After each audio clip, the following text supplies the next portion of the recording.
ഇതുപോലൊരു ദിവസം ഇനി ഉണ്ടാവില്ല എന്ന് ഞാൻ പറയുന്നില്ല, ഉറപ്പായിട്ട് ഇനിയും ഉണ്ടാവും. രാവിലെ മുതൽ കിടക്കുന്നൊരു പ്രശ്നങ്ങളായിരുന്നു. ഒന്ന് കോളേജിൽ ചെന്നപ്പോൾ തന്നെ വൈസ് പ്രിൻസിപ്പൾ നോക്കി, വേറെ ഒന്നുമില്ല, കുറച്ച് ലേറ്റായിട്ടാണ് ചെന്നത്. പക്ഷേ ഞങ്ങൾ എപ്പോഴും മൂന്നിലും കുറച്ച് നേരത്തെ ആട്ടോ ചെന്നത്.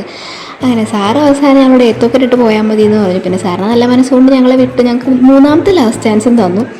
അതിൻ്റെ റൂമിൽ നിന്ന് നേരെ ക്ലാസ്സിലോട്ട് ചെന്നു. അവിടുത്തെ കാര്യം പിന്നെ പറയാൻ വേണ്ട. ഫസ്റ്റ് തന്നെ അനാട്ടമി ആയിരുന്നു, റെക്കോർഡ് സൈൻ ചെയ്യിപ്പിക്കാനുള്ള ഓട്ടം ചാട്ടം ആയിരുന്നു കേട്ടോ. അത് കഴിഞ്ഞ് പിന്നെ ഫിസിയോളജി പീരീഡായി. അപ്പോൾ അവിടെ നിന്ന് ലാബിലോട്ട് പോകേണ്ടി വന്നു. ഞങ്ങളുടെ ടാലൻറ്റ് കാരണം 30 പിള്ളേരുള്ള ബാച്ചിൽ അവസാനം ഞങ്ങൾ രണ്ടുപേരും മാത്രമായിട്ട്. ശരിക്കും ഒരു ചോദ്യോത്തര മത്സരമായിരുന്നു. മിസ് ശരിക്കും അടുത്തിട്ടുണ്ടാവും. മിസ് ചോദ്യം ചോദിക്കും, ഞങ്ങൾ തെറ്റിക്കും, മിസ് ചോദ്യം ചോദിക്കും, ഞങ്ങൾ തെറ്റിക്കും. ഇത് തന്നെയായിരുന്നു അവസാനം. മിസ് സൈ കിട്ടി ഞങ്ങൾ ഇറക്കി വിട്ടതാണെന്ന് തോന്നുന്നു ലാബിൽ നിന്ന്.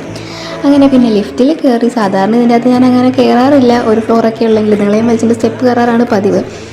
അവസാനം കയറി കഴിഞ്ഞ് ഞാൻ ജസ്റ്റ് ഒന്ന് പറഞ്ഞു കറണ്ടൊന്ന് പോകണമല്ലേ ആദ്യമാണെന്ന് പറഞ്ഞ് നാക്കെടുത്ത് വായിലോട്ടുണ്ടെന്നതിന് മുന്നേ കറണ്ടും പോയി കിട്ടി. അവളെ അതിൻ്റെ അകത്തുനിന്ന് മൊത്തം തെറിയേറിയായിരുന്നു. ഫോൺ എടുത്ത് വിളിക്കാൻ എന്നിട്ട് ഫോണിൽ റേഞ്ചും കിട്ടുന്നുണ്ടായിരുന്നില്ല. കറണ്ട് വന്നു കഴിഞ്ഞപ്പോൾ ഞങ്ങൾ ആരും അറിയാത്ത പോലെ അങ്ങോട്ട് ഇറങ്ങിപ്പോയിട്ട് ശരിക്കും ഒന്ന് പാനിക്കായിരുന്നു ഞാൻ. വേറെ ഒന്നുമല്ല, 4 മണിയായിട്ടുണ്ടായി. പവറെങ്ങാനും ഓഫാക്കി അതിനകത്ത് കിടക്കേണ്ടി വന്നതിന്. അത് കഴിഞ്ഞ് ഈ വിഷമൊക്കെ മാറാൻ വേണ്ടി ഒന്ന് ക്യാൻറ്റീനിൽ പോകാമെന്ന് കരുതി തൊണ്ടയൊക്കെ വറ്റി വരണ്ട് ഓടി നടന്നിട്ട് അങ്ങനെ തണുത്ത വെള്ളം പറഞ്ഞു. തണുപ്പില്ലാത്ത വെള്ളം കൊണ്ട് വന്ന് ശരിക്കും ദിവസം ആരെയും കണ്ടുകൊണ്ടാണ് പോയതായി പോയിട്ടോ. പിന്നെ ഇത്രയേ ഉള്ളൂ. ബാക്കി ശേഷിട്ട് നാളെ കാണാം. അപ്പോൾ ടാറ്റ.